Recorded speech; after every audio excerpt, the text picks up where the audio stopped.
Hey, YouTube. Okay. Oop, one person on. Go ahead and say hey or hello so I can know who you are.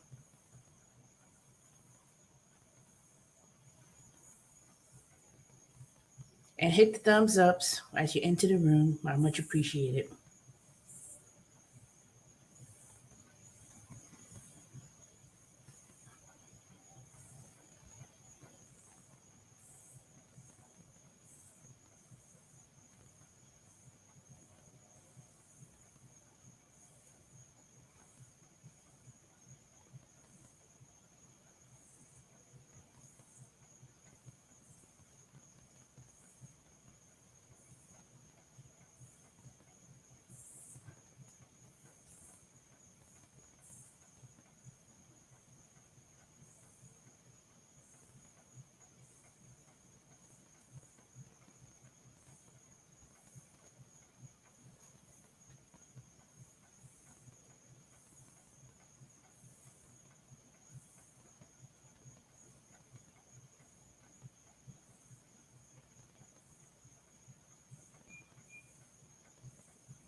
Okay.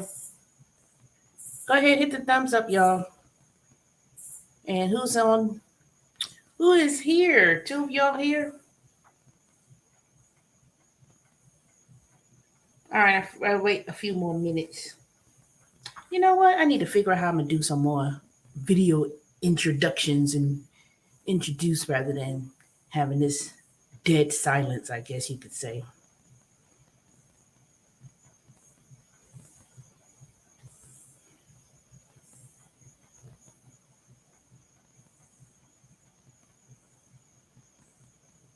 Okay, well, let me start because I have things to do and I wasn't trying to be on here long anyway.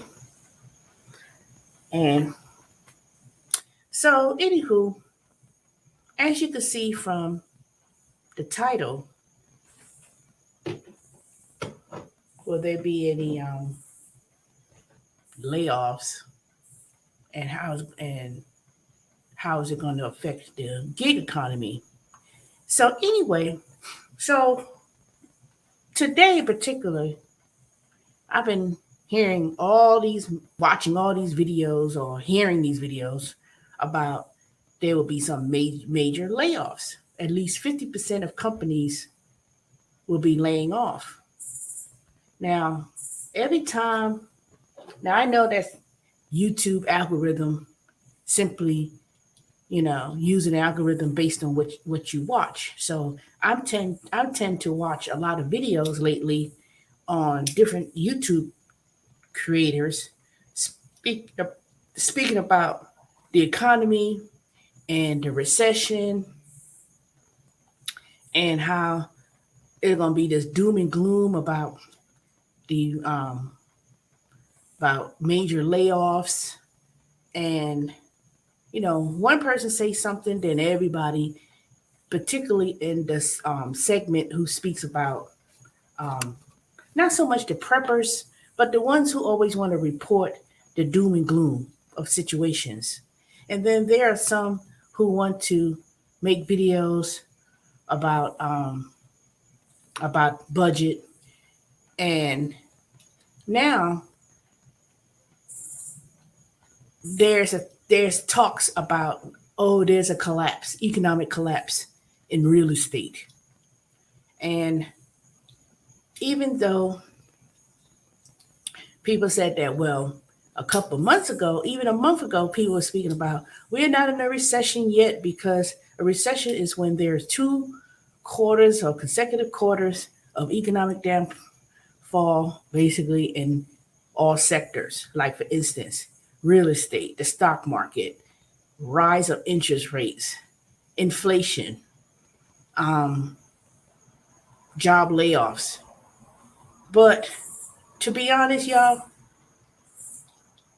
the whole entire world are in crisis.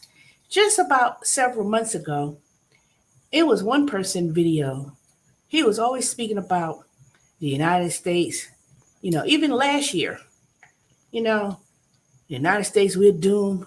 That's a fake economy because the rise of stock market, the rise of Wall Street, and how people were doing well when it was on the stock market and how it was going up, up, up, up, up, and saying, "Oh, in the United States, we're in trouble because the United States they didn't manufacture goods and all the money is being made in China and the economy in China, basically they might as well say it was that great, the best thing on butter. But then even before the economy, well, in this situation, even before COVID happened back in 2020, 2 years ago, I said that even though we did had a good run for years, for several years, that we're going to be entering a recession. Things are going to start to slow down.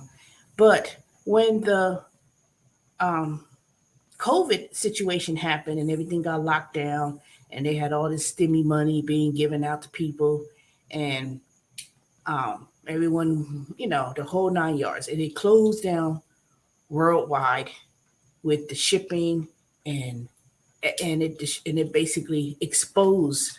All it did was expose the economy because now I studied economics and took economics and when I was an undergrad, and you know you're never going to be it goes in cycles. you know things may be good, some things may be bad.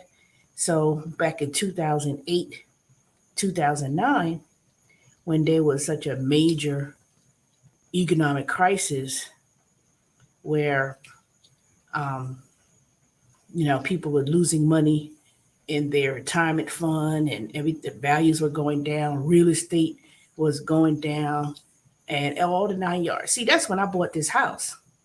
I bought this house during the economic downturn and got it for a steal, basically.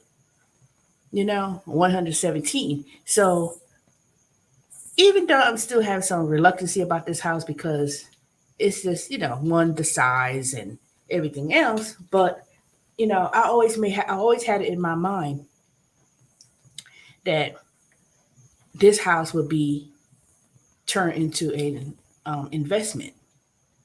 So since in 13 years since I've been here, I've seen this price increase. Even if I was to upgrade this home, modernize it, because all this stuff in this house is basically old and needs to be modernized, and then everything is going up in price. I always knew that regardless of the real estate market, whether it be high, low, whatever, real estate is a wealth building, is wealth building. You can never go wrong with real estate regardless of the market. Regardless. Don't, so all these people been on YouTube, oh, the house price is going to collapse. All the prices are going to go down. No, it will not go down. Now right now it may be slowing down because the Fed has raised interest rates. But to be honest, people last year they went out and bought a house because people felt that, oh, they're never gonna buy a house, and some people went rushed out to buy a house. And the difference between 2008, 2009, when I bought my home, and this year and last year is that the supplies, the shipping, the labor shortages of workers, you know, finding people to who does contractors, subcontractors, even finding people who are handyman. It's so hard to find a handyman. It is ridiculous. And then, there's people who want to I'm a handyman, but then that's not, they don't do that. That's why it's hard for me to find anybody to do just the simplest of things. Because one, they don't have enough capital in order to to buy supplies. They want, before they start one lick of work, they want 50% of the cost. And then the prices and costs that they want to charge for things is ridiculous. I said, hell no. Hell to the no. Making up prices. And, but anywho, so all these people, bigger YouTube channels, speaks about this. Um, in order for the economy to get back to what it was, is and compact inflation, there has to be some decrease of people being laid off from their jobs. So today, something stood out to me about 50% of companies will be laying off.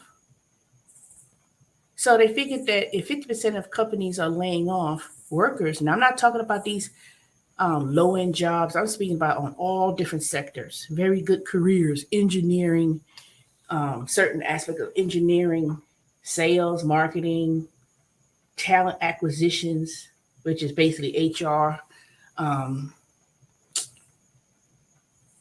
all across the board. So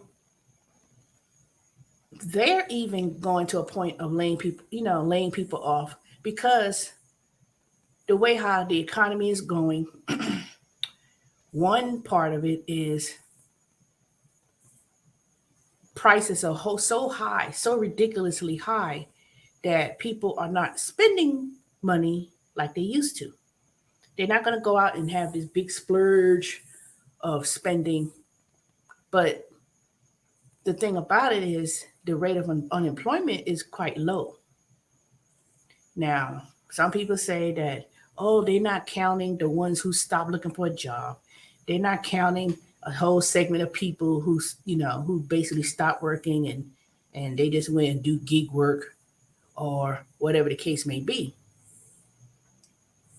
But the layoffs that I've been reading about on some of these big companies were basically companies who had got a lot of that angel fund and got a lot of that money when they for startup, money from angel funds and all sorts of things. So when they said, like for instance, if Meta, which is Facebook, said, they laying off people, they're not laying off thousands of people. They may say they're laying off like 100 people or whatever. So the ones that I saw people being laid off at these big tech companies, we laying off 250. It wasn't like some major. Okay, they laying off like an automotive industry where they was laying off tens of thousands of people. It ain't like it wasn't like that. So it may be a few hundred people, and I'm talking about these big companies. They were laying people off because you have to look at it. It's not about laying off people. It's about the change of technology, the change of where we're now entering. We're now entering a system of data. Like, how they had the industrial, like the the industrial revolution, the changes in the 80s. It's the change of technology. We're now going into a economy of artificial intelligence, um, a new segment of IT, which is more like data. Things are being data driven. Even every aspect. Just take fast food restaurants for instance. A lot of fast food places they not jumped on board yet, but they will have to soon enough think how they're going to conduct business. You don't need to have a staff of 8 people, 9, 10 people in McDonald's between 12. No, let's see, between say 10 o'clock at night till 2 in the morning. So they changing their processes, changing the hours when they're open, um, changing from Rather than having someone stand at the counter, you can now guide people to go to that touch screen to order the food, and then it goes to the kit, and then it goes to the screen, and then you may have it where you have in the kitchen to be automated like fries. I was looking at something a few months ago how they said that rather than having a person do it, they had it all robotic. Had it how to drop the fries, made the fries. There was no person involved with it. Everything was automated, and you may have about a couple of people in the restaurant conducting certain things. Then the problem is that a lot of these items and companies, they're not getting, with these shrink shortages of products. Like for instance, I'm like, man, I was taking these course to do a technical sales, and during that time, I was taking a course about a month. It's been about 2 months now. It's been about 2 months, and I was like, well, if we entering a recession, a lot of these companies who got these investments, will they be buying products, certain products? And if there was a slowdown of people buying certain type of technology from companies, they may say, well, no, we're going to keep whatever systems they may have because they can't afford it. Now, if I'm not speaking about these billion-dollar companies, they could afford to upgrade or whatever, but um, small business companies who may not have the budget. That's why I hate when people talking about everybody should open up a business. No, everybody should not open up a business. All right, y'all, go ahead and hit the thumbs up, like, comment, and subscribe. Now, they said, oh, open up a business. Yes, you open up a business if you could solve a problem and you have the skill, but starting a business is great, but you have to not look at it as a way to start open up a business so you could lower your taxes and write off a whole bunch of stuff. No, that's not the reason of having a business or a makeup business or a paper business. You start got an LLC, and then you say I'll do DoorDash and Uber Eats. I'm gonna open up an LLC. There was somebody here on YouTube. They were telling people you could do an LLC with your delivery business if you Uber and Grubhub and and these gig work, and you could do and have it as your own business. No, you're a sole proprietor. You're an independent contractor. You're responsible for paying the taxes that you're required to pay quarterly. Not do the opposite. You pay the quarterly taxes because it's a pay-as-you-go system, and then you file it. But being an LLC is not in something you do as a gig worker for Grubhub, Uber Eats, or whomever.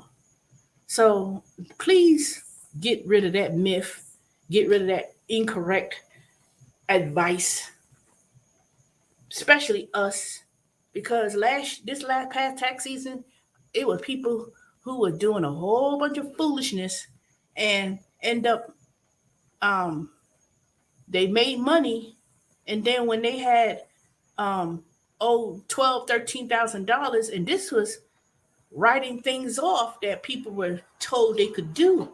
I said, well, did you pay any taxes through your withholdings to your job? Did you pay tax, quarterly estimated tax?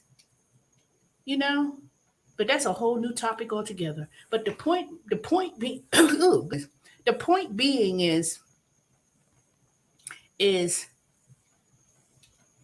this recession that we supposedly be entering, maybe we are, or maybe you're not, it ain't gonna make too much of a difference because the recession, whatever happens, all starts within you. It all starts back you cutting back on spendings, cutting back on things you may not need, and just kind of budgeting yourself and being careful what you do. You know, maybe work an extra job here or there. But if you are, um, but they're trying, this economy is trying their best to determine how they're going to lower this inflation and everything else. That's just a natural life cycle. You have to look, so rather than, the United States ain't never had a budget, never had factor in straighten out this budget and all these hundred and something years that the United States been around. And ain't no president gonna come in and miraculously um, fix the budget. This has been an ongoing thing for 50 years. The United States has only been in a big financial position was in the 50s after World War II, and how how we had factories manufacturing goods and services, and this was before they entered any trade agreements with China, any type of NAFTA with Canada, Mexico, United States. It was a bunch of years, or even Nixon took us off the gold standard. It was a lot of major events through these presidencies that had effect on the government, the economy of some way. If you study history, I love history. When the United States was in the Great Depression in the 30s, and they had that suffering, and people were on the soup lines. If you ever watch those old videos, because I don't think I have any relatives that be at an age that was living through the Great Depression. Let me see. Maybe my grandmother or my grandparents, but maybe they lived during that time, or maybe a couple of my great grand relatives. They almost in their 90s, almost 100. Maybe they lived. Let me see.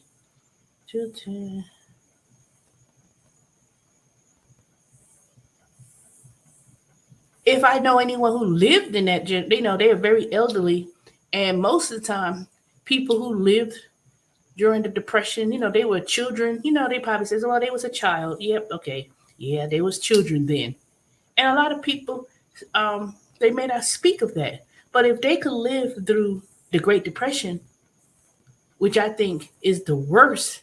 If you go back and look at those old films and the people was in the soup kitchens, and most people wealth was built during an economic downturn. There were some cases of people who lost all their money, but that's how they had all these regulations with the SEC and all these regulations. They put in place child labor laws and all these things. That's the development of Social Security. All of that. FDR, they would consider him one of the greatest presidents of all, because when he took people out of the Great Depression and he implemented a lot of programs that was implemented brand new, I'm quite sure he got a lot of criticism and pushback. So so when people say now, "Oh, we about to enter a depression," we gonna go back to the depression back in 1930s. Man, don't be ridiculous, y'all. When they hear stuff like that, I said, please don't be ridiculous. The stock market is never gonna go to zero. That's impossible. Yes, it may go down, but if you keep a hold of your investments and shares, I invested in real estate, not physical real estate. The only real estate I have is this physical property right here that I got, my house that I bought during the last economic downturn back in 2008. Now it's valued triple than what I spent and bought. And even if the prices was to go down a little bit or whatever the case may be, that ain't gonna happen. Because see, people who's gonna be bamboozled, especially when it comes to real estate, are those who's gonna be hearing this narrative of we're in a depression, and if you lose your job and you can't afford the mortgage anymore, and then you have to go in foreclosure. But it's gonna take at least a good year before the bank ever takes it back. But they'll sell the house for a short sale or whatever the case may be. But if you were to lose your job, I could assure you now, Amazon is always hiring. Matter of fact, I've gotten so many damn notices from Amazon about we have an extra shift open. 2 shifts are open every day. I was like, well, goddamn, 4 new shifts. You could pick up extra shifts on this. I ain't doing it no more. I said, nope.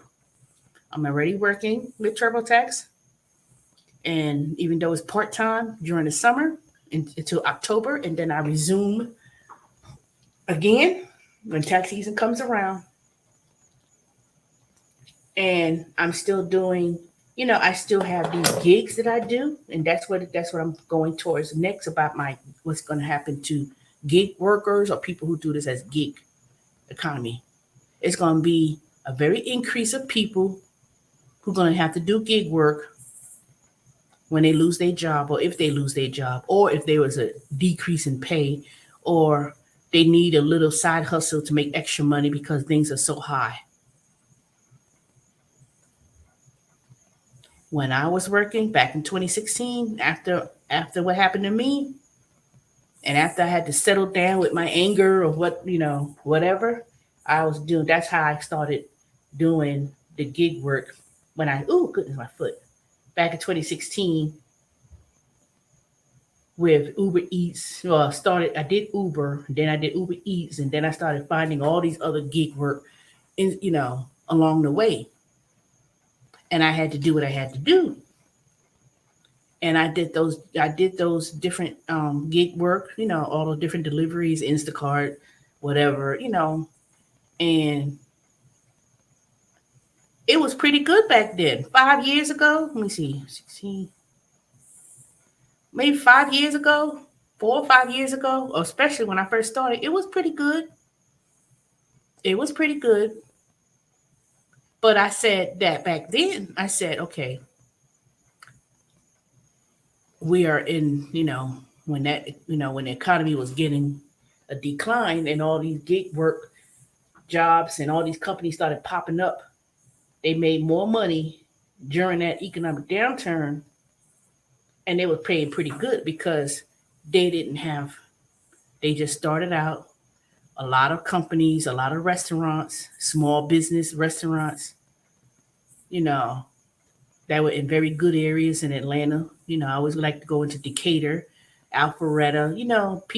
People. I went into areas where people had money. Not it wasn't any broke ass suburbs where black folks lived at, and everything else, McDonald's and fast food.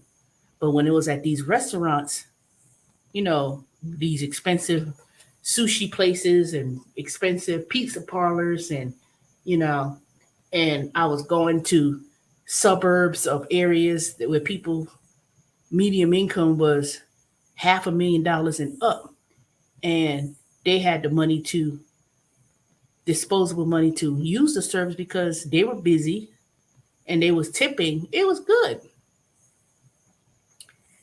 But as the years went by and I started seeing a shift, I said, well, okay, why Uber Eats and Grubhub and then going to McDonald's and Chick-fil-A to pick up the food? It started going to suburbs. It started going to areas where people like, I ain't got no money. And then, and then the rates started dropping. When those rates started dropping, way back when, you knew you wasn't going to make as much money. And I got frustrated. And after that, I got kicked off the platform. I said, well, bump it. I just had to find something else to do. And that's what I did. I do some apps now, but I'm not doing the ones you think I'm doing. I'm not, I came back on Amazon Eats, Uber Eats, but I have to submit my not driver's license, insurance card. And I said, I already took the damn picture. So I said, you know what, bump it. I said, I'll just keep it there whenever. But I started doing other different gigs. I do the survey.com, and I have the link if you're interested. And I make extra money.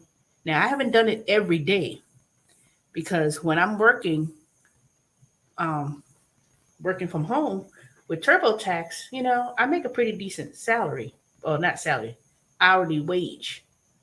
And even though it's part-time now, trust me, when December come and January come, they're going to start picking up all over again. And they're going to be like, oh, you can do 60, 70 hours a week. And I'll probably do it. I may be still working at Amazon, but hopefully once I complete my training with Salesforce, which I'm doing, tomorrow's class, and I've been studying every night. I'm supposed to be studying right now, so I'm not going to be here long. I just simply preparing myself for new opportunities because I've been pursuing this goal of IT since 2016. For the last 5 years, I've been trying to get into Emory. I've been trying to get into doing these extra courses. Well, no, you don't have any experience. You got to be a software engineer for 2, 3 years experience. So I said I've been taking all these courses and all these different programs of companies or for things I see online, trying to learn, trying to learn Python, try to learn coding, went to take that's why I'm at Amazon, took advantage of the career choice. And I'm really trying my best to get into um, a career and you know, and going and doing independent work where I make good money each month extra. I haven't done it this month. I've been kind of slowing down on that a little bit, but we're entering, and if there's gonna be any major layoffs coming up, where they're gonna be laying people off, it's gonna have to be major news of thousands of people, not 200, 300 people at Meta or Google, But the layoffs that I've seen, I was looking at it. It wasn't because they had no money to pay people.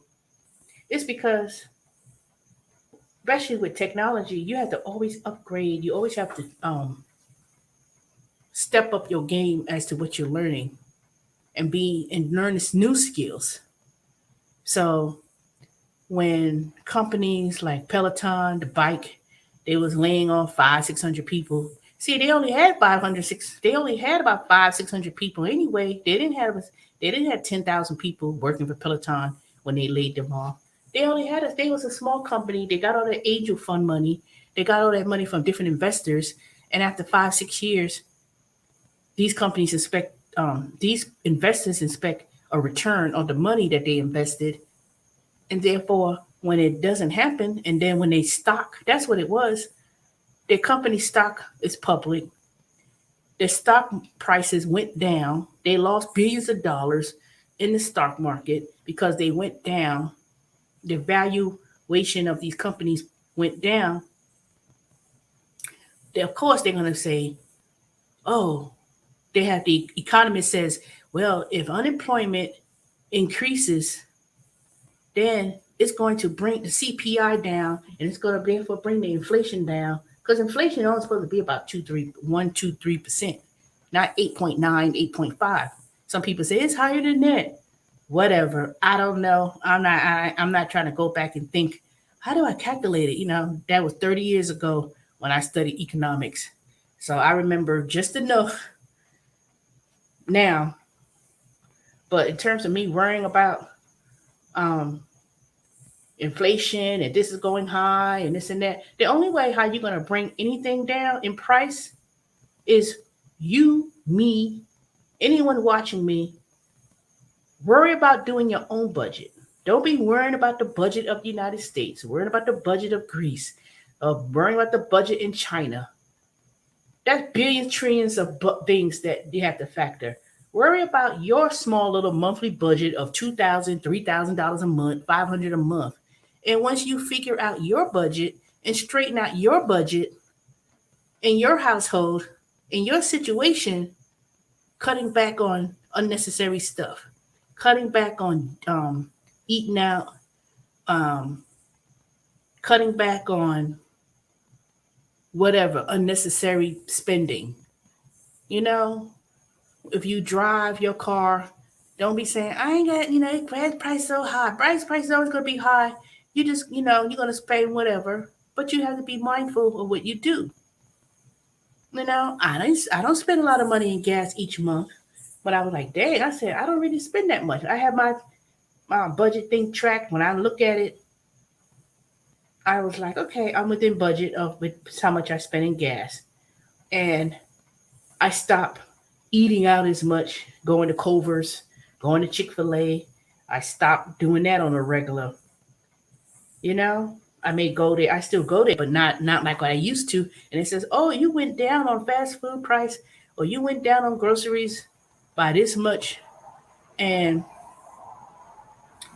oh, your one category, your housing expenses is high. My housing expense is high is because I'm paying extra on my mortgage, so I could pay the mortgage off quicker than 30 years. I'd be damn hell if you think I'm going to spend 30 years on this mortgage. So my mortgage is going to be paid off in less than 10 years from 2022. And it may be sooner than that.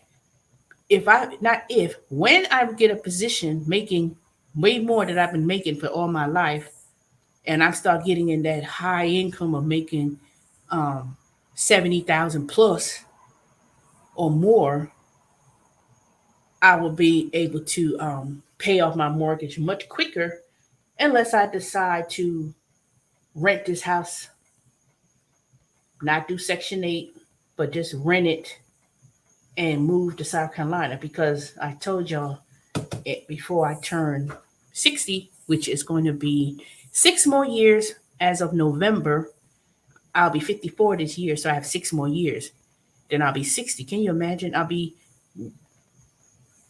My debts will be surely paid off before I turn 60. Because I remember I said, I'll be 60 some years old before I pay off my student loans. And I remember saying that decades ago when I was paying these damn student loans, paying it. And I was like, I'm just going off this damn interest. I said, I'll finish paying off my mortgage before I finish paying off these student loans. But, I have an income driven plan. So if it once it gets to 25 years, then they're going to dismiss the rest. And that will be it. But what I'm talking about on this topic right now is that if 50% of people are laid off, you better be careful and watch not watch the news, but keep track of companies.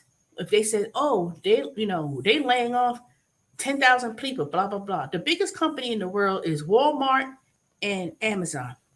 Amazon already started laying off people in certain divisions, not the fulfillment centers, but because to me, all this extra shifts and everything else during the day and the weekday, um, people must have left already, because I said, well, dang, why they keep having all these positions and shifts and we need extra help? And then when you come to work, we got furlough. They don't even have the work coming in like that where they need you. I take the furlough, especially when I know I have things to do. So I take the furlough because I know my reason of why we're working at Amazon, which is the two things: the insurance and going back to school for career choice.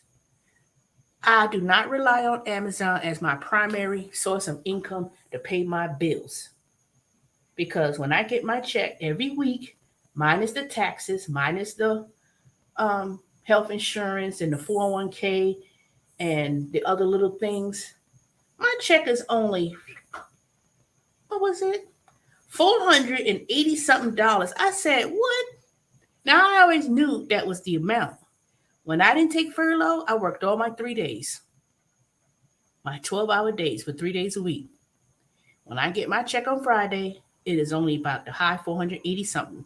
So I said, well, I know I have the 401k, the insurance, all the taxes. That's pretty much it. So the only way how I could bring home a decent pay working at Amazon is if I didn't opt into health insurance, I didn't opt into vision, I didn't opt into the 401k, and maybe that other little things like the legal service. That's not a lot. We talking about $4 or $5. So it ain't a whole lot. The health insurance is not a whole lot. And I said, well, and then if I factor in the taxes, I said, well, if I'm paying way more taxes, I just simply get a refund when I file my tax return next year. That's how I end up getting a refund of 3,000 whatever. It's because I pay a lot of taxes And I said, well, I'll just get back my refund for overpayment. That's all it is. That's all it is, an overpayment of taxes when you file. So when people talking about, "Ooh, I can't wait till tax season come, I'll get me some money." No, you only get money is if you overpay in tax. If you didn't work and you did Uber Eats and Grubhub and you didn't pay no estimated taxes, the quarterly estimated tax. Matter of fact, the third estimated tax that's due is September 15th, which is next month, in a couple, less than a month from now. You require to pay that, and then January of the following year. So if you working this year doing all these gig work and you didn't pay no quarterly estimated tax, not deductions and write-offs, but pay the tax, pay as you go, and you don't pay anything, and you've been doing all this work, and you don't have a W-2 job where you work most of the time in a W-2, and you don't have no taxes taken out this year, and the only job you're doing is riding around doing YouTube channels, making money on YouTube, people giving you cash money on the channels, or whatever, and you doing all this gig work, and you just getting all this, and you just getting, what do you call it, Cash App and Super Chat. Yeah, Super Chat. My channel's not monetized yet, but I'm getting there, y'all. But if you're getting money, Vimo, Cash App, and all this stuff, getting cash tips, and all you're doing is 1099, you ain't paid no taxes, and you turn around and says, well, and you getting the refundable credit, which they're gonna make very limited after a while. You're gonna have a penalty for not paying estimated taxes. You're one of those people that's going to be audited once the IRS hire those 86,000 people they're going to be hiring in the next 10 years, when they start looking at returns that needs to be audited, because you have a 10-year statute, a 10-year period for them to go back on. I've been telling y'all this for the last 4 years because I worked at the IRS, so I know what I'm talking about. One of my first jobs was sending out notices for people who didn't pay the quarter. I had to calculate estimated tax payments quarterly, reconcile the database of people who paid and the ones who didn't. I sent the letters. I was the one who was doing that. Was one of my first jobs when I was doing that. So I know what I'm talking about. So, but some people will never learn.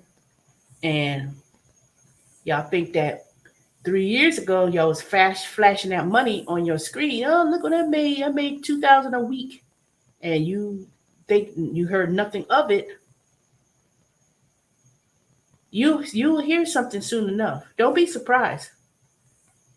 Don't be surprised. Don't be shocked. Don't be like, oh my God, I got this letter. And what is this? I don't know why. I don't know why. You know why. You know. And don't be focusing on millionaires. Well, they didn't get after these people who are millionaires and billionaires and blah, blah, and they not paying no taxes and they not paying. Stop worrying about big companies not paying no taxes and they not doing this and all that kind of stuff. That's a whole, it ain't no separate rules, because that's not something together. So I'm not going to get into that debate. I'm not going to get into that little tangle of discussion about that. But one thing for sure is that I'm telling y'all, worry about your budget. You are the country in your house, and you need to factor in your budget, reconcile your budget individually in your household, cut back on spending. Everybody's about the government should cut back on spending. Nobody wasn't complaining. Nobody was saying nothing when they got that stimulus. When they was giving out that stimulus money, nope. When they was getting PPP loans, people getting it fraudulent, y'all can get caught too, regardless of what the amount is. Y'all can get caught too. I told someone, don't get that PPP is not to buy no car, and they did it anyway. And I said, nope, you ain't sign. I'm not signing my name off for that when you did that. They're gonna get caught too. Even if you so-called, I'm paying it back, they gonna get you too. You soon enough. It's just a matter of time. They just, all the people they replacing is because so many people has retired from the government in these last few years, leaving. This, they're like, moving on. I spoke to a coworker a couple of days ago. He said, I don't know, I'm gonna work for the IRS. He quit. I was like, what? They were getting on his nerves too bad. And he quit. He went part-time for 16 hours a week, and then he just quit. Ain't no telling how many more people I know quit that I haven't contacted through the years. But some people I still keep in contact, but not on a regular basis. So basically, if it looks like there's major layoffs from big companies, medium-sized companies, people who've been working for companies for 10, 12, 13 years, and they thinking that, oh, my job's secure and I ain't got to worry about it because they laid off some people and they still need me, and you think you indispensable, you'll be going to direct pizza, doing delivery pizzas full time when it happens. And you know who I'm talking about. They know who I'm talking about if they watch my channel, but I can give a fuck. But if you make a troll page and come back at me with some foolishness, I'm so glad that I learned how to track things like that now. I dare any one of you, I dare anybody come at me with foolishness. Now, luckily, I ain't got no troll talking crazy, but um, I know one thing. Sometimes people be a little bit lucky to continue to work for a company for 10, 15 years and nothing happens. And then you watch other people around you get, either they quit or they lay people off because companies merge together. It's going to be times where they're going to have to merge and let people go. But most of these changes and things that's going to happen is because we're going to be entering a whole new era of how technology is done. It ain't going to be, well, all these jobs went to India and China. No, there's not no major outsourcing going to be going on or people losing their job. Because even in China, I was looking at NPR, listening on the radio when I was driving. They were speaking about the economy of China, how China is laying people off, have massive layoffs too. You know, this is a worldwide situation with these layoffs. Companies, have international offices across the world laying people off, not just here in the United States. Now, when they start laying people off at these jobs, say at Kroger's, Publix, Aldi's, Target, um, the way how they gonna deal with situations like that. Because let me tell you, 2008, 2007, 2008, 2009, that Super Target used to be one right up the street from my house. When I was driving to buy this house, I was like, what's going on here? They closed the Super Target. Now it's a storage place. And I should have known then. I was like, dang, they closed the Super Target? And it was at a very good location. I was like, because I remember going to Super Target and I bought me some cheap looking baskets and stuff, the little fixtures they were getting rid of. And they were getting rid of things in that Super Target right up there off 78 West Park Place. And I bought these little cheap baskets. They didn't have nothing to buy. They had no goods, no nothing. So at that point, when I moved in this area, Super Target was closed, but they had to get rid of the shelves, any type of fixtures they may have, and you go in there, and if so when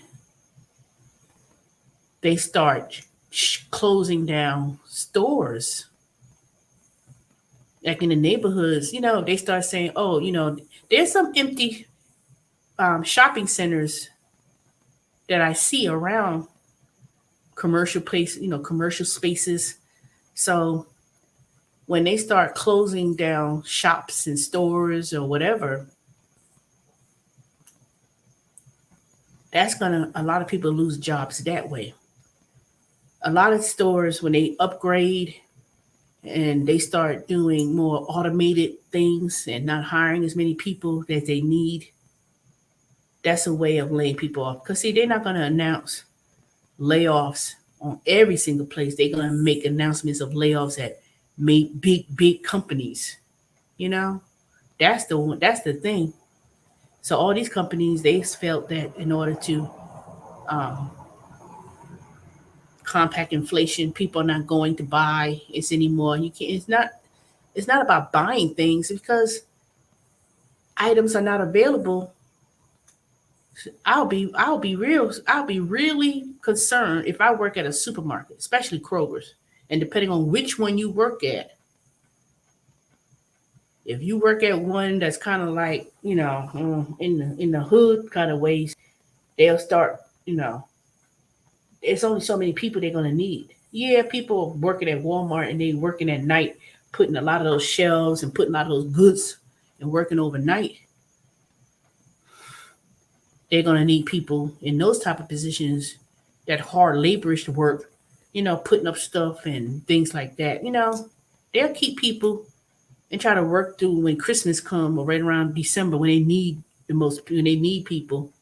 But after that, they'll start scaling back and decreasing hours. That's what they'll do first. They'll decrease the hours to the point where rather than you getting 40 hours a week, you may get 32 hours a week.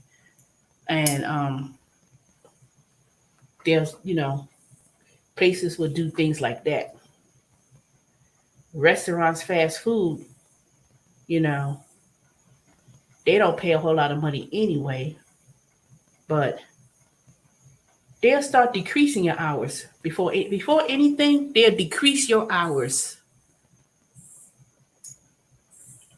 if they can't lay people off. That's what the first thing they'll do.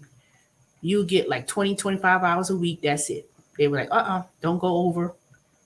Don't go over a certain amount. You can't go over time. If you do, they're gonna be alerted that this person got 40 something hours. What's going on? They'll decrease the hours. They'll first lay people off. They're first going to do that retention. They'll lay people off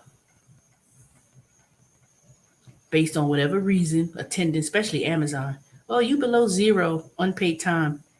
Okay, you below zero. We gotta let you go. Boom. They're not gonna tell you. You're just gonna go to your app and they're gonna see, and you're gonna know you're gonna be fired too. If you see that you have zero, you already know you're fired. You ain't gotta even worry about trying to get more hours. Once you get to zero, boom. Like if I took unpaid time off and I was like 10 hours, it's gonna say you got low unpaid time off. So that means you gotta sit there and build that back up a little bit to get out of that alert. But once you get to zero, you don't work there no more. You might as well just go ahead and figure out if you have any vacation time and personal time and start using that. Because I'm not leaving nothing on the books. When it's time for me to go, I'm like, oh, it's time to go. I've been there over a year now, and I have a doctor's appointment tomorrow. I don't know why my feet is killing me at the middle of the night, like extreme pain. But I'm gonna have to tell them, can you send me to a specialist? Because it ain't no plantar fasciitis, or whatever that pain in my feet is something else. I don't know. But if they tell me something, when I go somewhere and they tell me, your issue is not no heel spurs, and this is not because your diabetes is high, it's something else, and they tell me that I have to, if they tell me that I could only work part time or can't work overnight no more, it ain't got nothing to do with sitting down in no chair. I'm just gonna notify accommodation, And because I've been there for a year, and God forbid, I hope they don't tell me when I go to the specialist that it's something they need to operate on and do some type of operation, because I can't take no quick. It's just sugar. That's why your feet is this hurting. It's your sugar. No, this is beyond just my sugar. I can't. There's no way I can feel this physical pain, and it feels like something is erupting in my foot. Like it's I don't know. I'll find out, but I'm gonna tell them to send me to a ankle foot specialist. Not no bullshit podiatrist, and they need to do some more advanced. And that's the only reason why I'm staying at Amazon is because of that insurance. But um, ooh, it's hurting me now. I'm starting to feel it now. But you know. But anyway, with the gig economy work, if you're doing um all these other ones, the big major ones that most people are doing, DoorDash and Uber Eats and Grubhub, and what's the other one with Amazon? Spark Delivery. You better be mindful as to if people started to cut back on having their food delivered with Spark, and they said, well, I'm just gonna do it myself, or they start cutting back on getting that service, they're not hiring any drivers. Yeah, I'm on the wait list for the location that I wanted to do. I'm still on the wait list, so ain't nobody dropping off anytime soon with Spark, I guess. And I guess if they open up brand new areas in Metro Atlanta, then maybe I could notify them and say, is there any new areas that you're looking for people? But I wasn't planning on doing it on a regular basis anyway. I was only going to, if I was to do it, I was only going to do it maybe a couple of days in the week. And, I'm still do it with the other apps that I do, which is, Observa and, Field Agent. It's only to make a couple bucks a month. And then I might go back to doing the mystery shopping with the apartments again, because they have been bugging me and they've been needing people with mystery shopping. I said, shoot, I may start doing that again. All I have to do is make the initial call while I'm at home on the phone, go to the apartment, make sure I'm, pretend I'm looking for an apartment, and then come back and write the report, and I get paid $50, $60. So I said, shoot, I could go back and do that. All I have to do is a couple a week. I don't have to do it, you know, I don't have to spend so much of my time doing it. And I'm not going to have so much time anyway, because I have to do my 23 hours a week up until October with TurboTax, and then, still work my 3 days at Amazon, you know, and then I'll do my other, and now that I'm going back to learning Salesforce, I have to take time to study that, because that is my ultimate goal, is to go into the business analyst Salesforce, and tomorrow class, Friday was the first day, and then tomorrow we officially start. So the class is Wednesdays and Fridays, 3 to 5. Yeah, 3 to 5. Is it 3 to 5? Yeah, 3 to 5. So, um,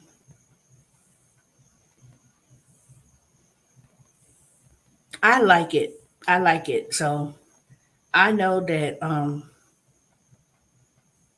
if major layoffs happen to major companies and people start, um, especially if you don't have a job, people start watching what they spend,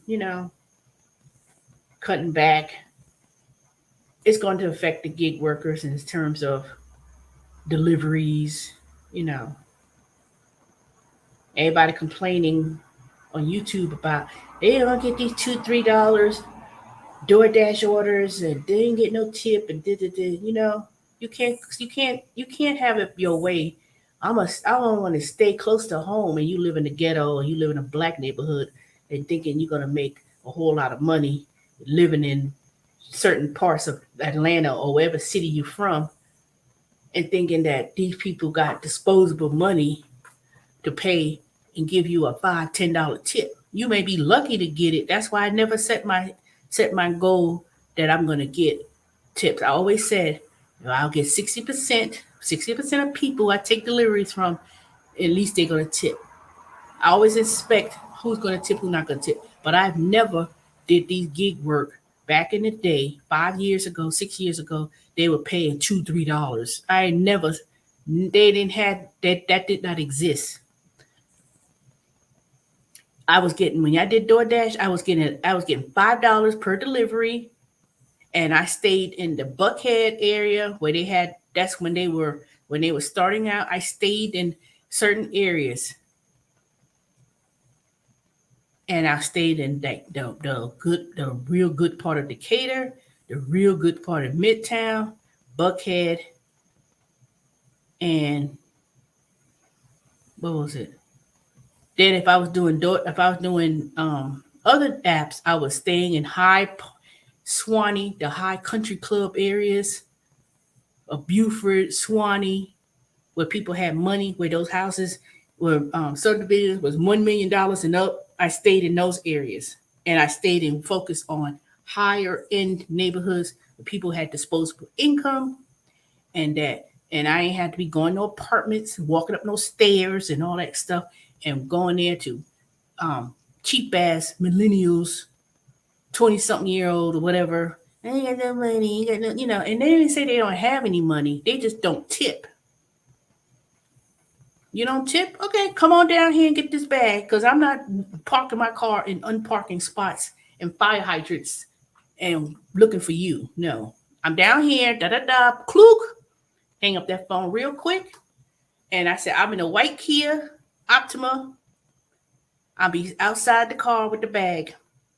If I have to walk all this apartment, walk this place, and walk all over here, and walk all over in a maze of an apartment to look for you, nope.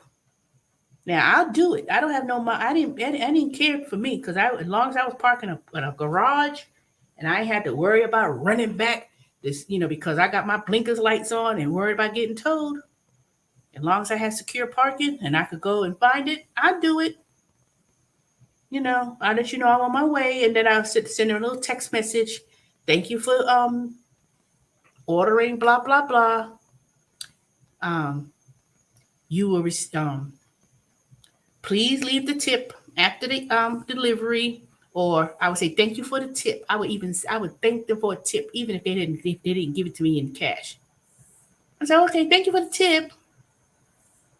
I appreciate the tip. Da da da da. And then send it off. And I get a tip. I sure do. I sure do. It was certain people that I did not go to. I did not go to Bankhead. I didn't go to no poor ass black. And even in my own subdivision, I did deliveries. The lady, I know the person right now, right at the end of the house, at the end of the corner, around my corner, on where I live, Jamaican woman, ain't tip. I look up there like they crazy. I said. Even people in my own subdivision. Now, I ain't say all. Don't people, you ain't say all people. No, I know when I'm in Stone Mountain area, I know it gonna be a couple of dollars here and there. But I'm not driving a whole all over the place either.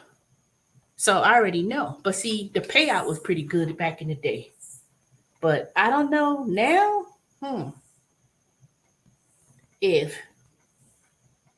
people start losing their jobs, and all the shortages of these fast food restaurants, we got a shortage, we didn't get this supply, we didn't get this and that, and all these stores not having everything they needed, it might be a little bit challenging as a gig worker. So I've always said, if you're going to do gig work, you do it on the side. Also try to find a job, even if it is Amazon. Because to be honest, there's a lot of my coworkers I work with. They say, well, I'm taking BTO because they're tired. Because that physical work of lifting those boxes and opening boxes and all that walking, you walking 5 miles, 12-hour days, 10-hour days. Some people say I'm taking BTO because they're tired. and they're gonna say, "I'm gonna do DoorDash." I said, "Okay." I have a lot of my coworkers I know they do DoorDash, and they live right up in Lawrenceville, Snellville area, whatever, and they do it maybe 5 hours. And I said, "How much?" I said, "Did you do good today?" And they would make pretty good money because it was the area that they were in. I hate to say it. Stop going to these broke ass neighborhoods with these fast food. I wouldn't even bother. People say I must be doing something wrong. I'm not accepting orders. You can't if you don't know your surroundings and you don't know that you're in an area that's not really higher end, that's gonna tip, don't be shocked if you get don't be surprised it's $3. You know, because it's the economy that you're in. That's the thing. And I've never done the spark with Walmart yet, but Walmart dropped their agreement with DoorDash, so DoorDash is no longer going to be picking up Walmart items anymore. And I heard that on another person, Lindsay channel, and I also read it as well. But I told people, I said, man, I've been knew that. Public soon enough, they're gonna probably start change. They're gonna start changing too. I won't be surprised if Publix come and say they're gonna have their own delivery service rather than having Instacart, not Instacart, rather than having Instacart, rather than having Instacart do Publix grocery delivery. I won't be surprised if Publix end their arrangements and start their own um, delivery service because I've been seeing this Kroger truck saying Kroger they deliver. I was like, I keep seeing this truck that Kroger delivers. I said I'm gonna look into that because if I could order groceries from Kroger and have my things delivered, I would start doing that. Especially when I start getting busy working from home and whatever. If I get to the point where I'm getting busy and I'm working and things like that, I'll order a grocery delivery service. But Kroger, they had that truck and they do their own delivery service. And I saw this one truck. I don't know which Kroger it is, but I have an idea which one it is. But I'm gonna ask them next time I go to Kroger and see, or look it up online. But um,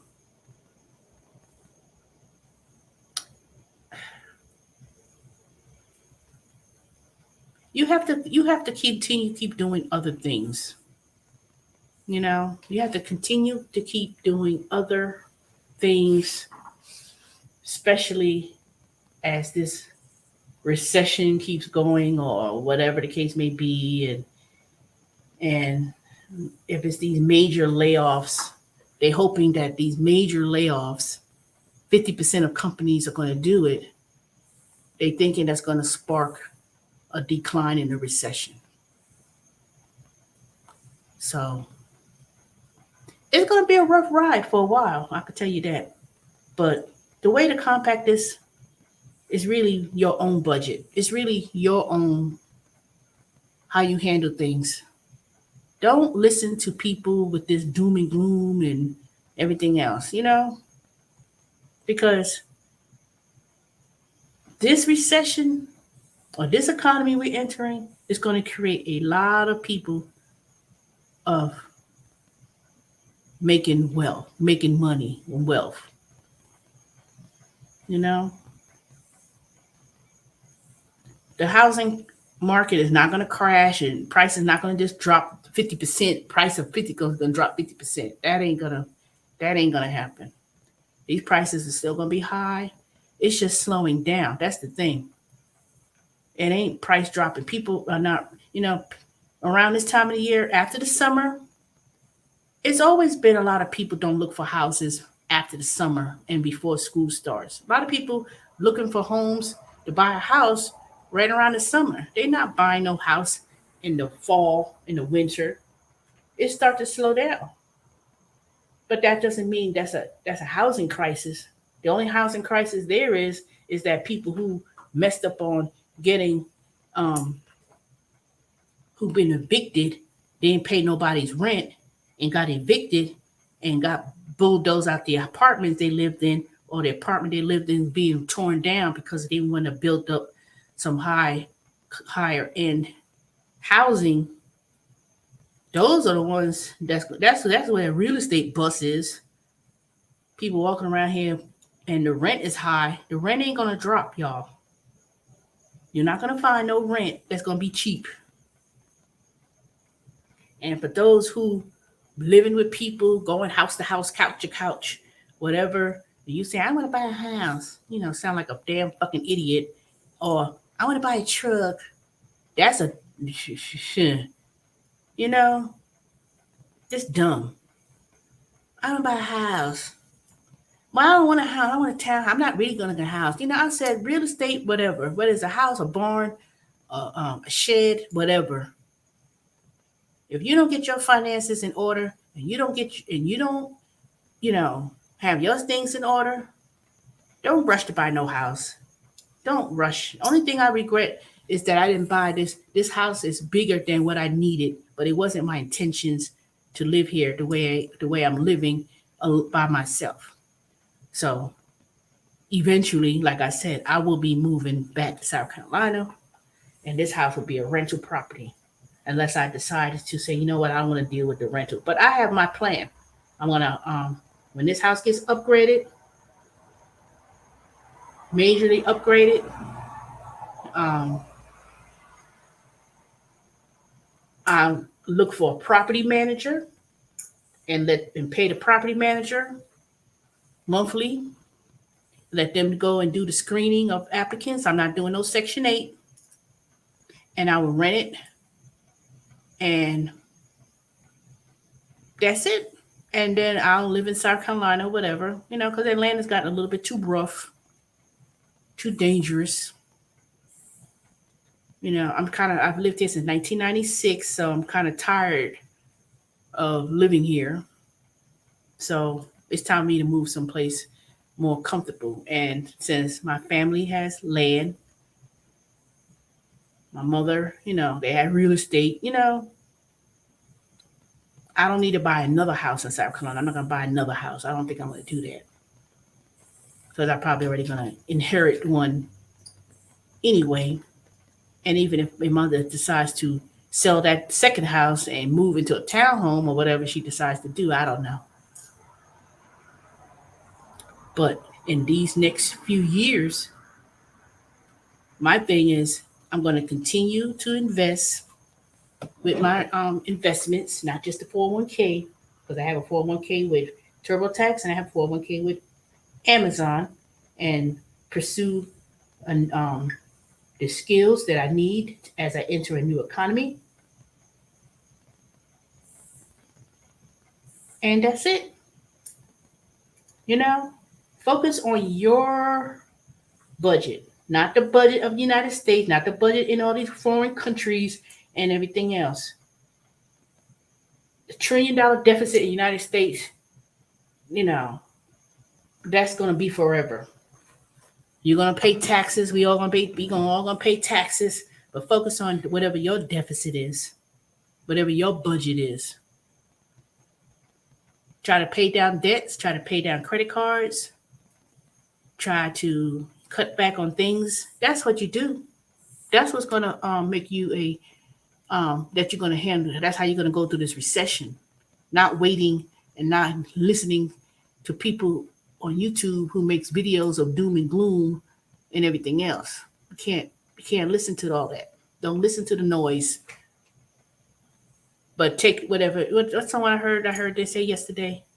Eat the meat, but spit out the bones. Take what you need from what you're hearing and what you're listening to. That's what you do. That's exactly what one needs to do. So if our ancestors were able to survive, hey David R., if our ancestors were able to survive the Great Depression If our ancestors would survive slavery, if they could survive the way worse situations that we're in and go through it, surely what we're going through now, I'm doing fine. I'm about to get off in a second, so I know why you came on now, but I'm about to get off. So if past situations and events in the world has been people moved on from that,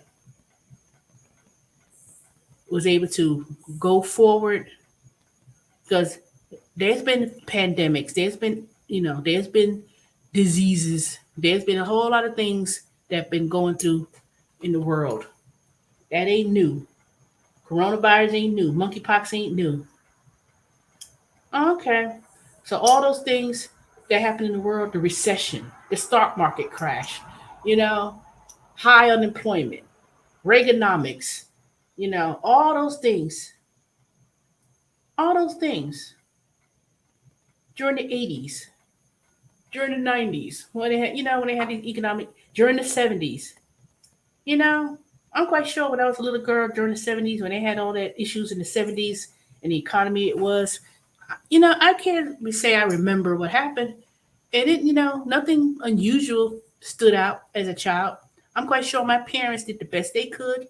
They did what they had to do, and they did well as they got older. I remember going to school. I remember going to college when my mother was going to college. It was me and my sisters, and we would be outside playing on that hill while my mother was inside getting her associate degree, bachelor's degree, master's degree, PhD.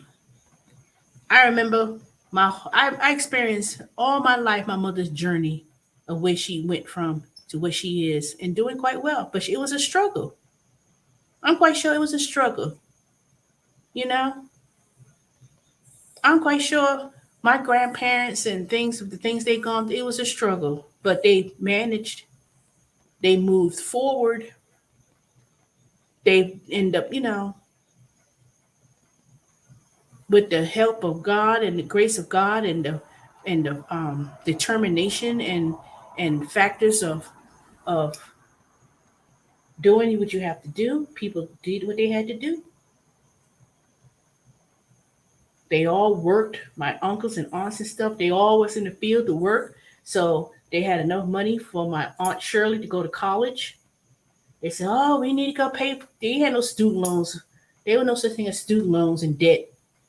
Oh, we had to go in this field so we could go and send my aunt Shirley. She was my oldest aunt on my mother's side, so she could go to college. Oh, we need to have money so we could pay money. They did what they had to do. My mother left home when she was 18, and she went on and you know, she went on to college and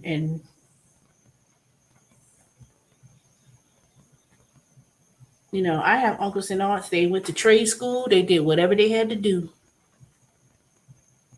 You know,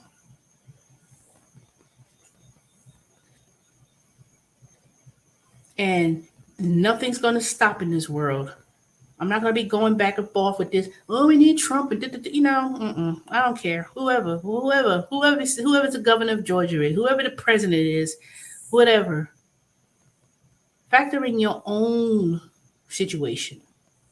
Don't impose your thoughts on other people acting a fool at the corner, trying to impose your thoughts.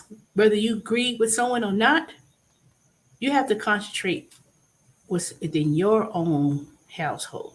That's it. Nobody else. Nobody else. I just saw this pop up. Every time I talk about something, it seems like this phone is listening to me. White House to announce student loan cancellation payment pause extension on Wednesday. What's the day? Wednesday? Hmm.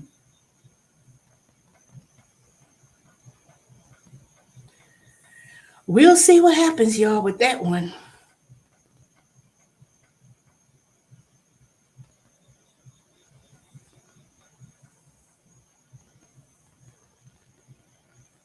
We shall see what happens. Anywho, let me go. Please like, comment, and subscribe. I'll appreciate it.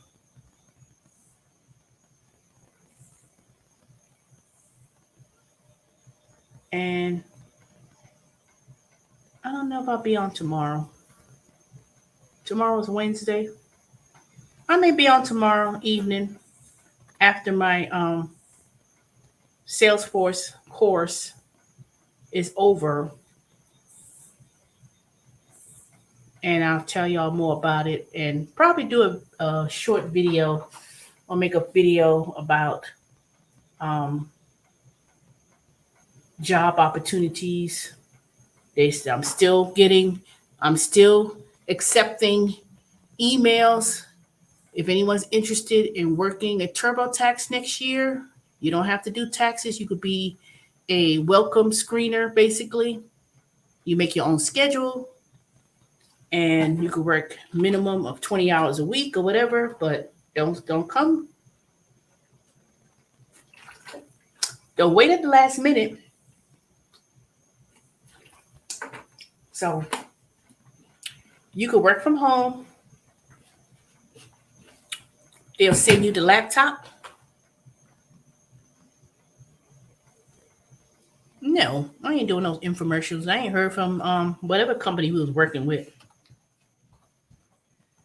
Call me. Give me a call right now, David. I don't want to talk on this. Um, I don't want to talk on this live about anything because I'm about to end it. So give me a call while I'm laying in bed. So call me right now. Or better yet, send me an email with your phone number. I don't even know if I have your number anymore. It's been a minute. I want to ask you something. Or better yet, let me see if I still got your number. Yeah, I still got your number. I'm going to give you a call in a couple minutes. I ain't going to talk long. I got your number. Is it the 702? If it is, I'm going to call you in 5 minutes. I'm going to end the StreamYard. I'm going to go to the bathroom, brush my teeth. And because I have a doctor's appointment at 8:20 with the nurse practitioner, not even the doctor. But whatever. Anyway, y'all, I know it's 7 of y'all. Please give me 7 thumbs ups. If you're not subscribed, please subscribe to my channel. I'm not monetized, so every advice that I give, everything I talk about, that's free because I'm not getting nothing from it. So, but it would be nice to finally get to the point of growing my channel and expanding my business next year, especially when it comes to doing the taxes. But I'm going to do beyond taxes. I'm not going to do tax returns. I'm going to be handling a lot of audit notices, requests, and a whole lot of advanced things that people's going to need help with. I'm going to tell y'all, a lot of y'all going to get things and not going to understand. And that's all I got to say on that. So thank you for watching. Like, comment, and subscribe. And I will see y'all tomorrow. Good night. Good night, David. Good night, Romeo. And who else will be on here usually? All my Sally, Dorian, Brooklyn Boy. I don't know who I'm missing. Renee. There's a whole lot of y'all. Y'all know who y'all are. All right. Y'all have a good night. Talk to you later.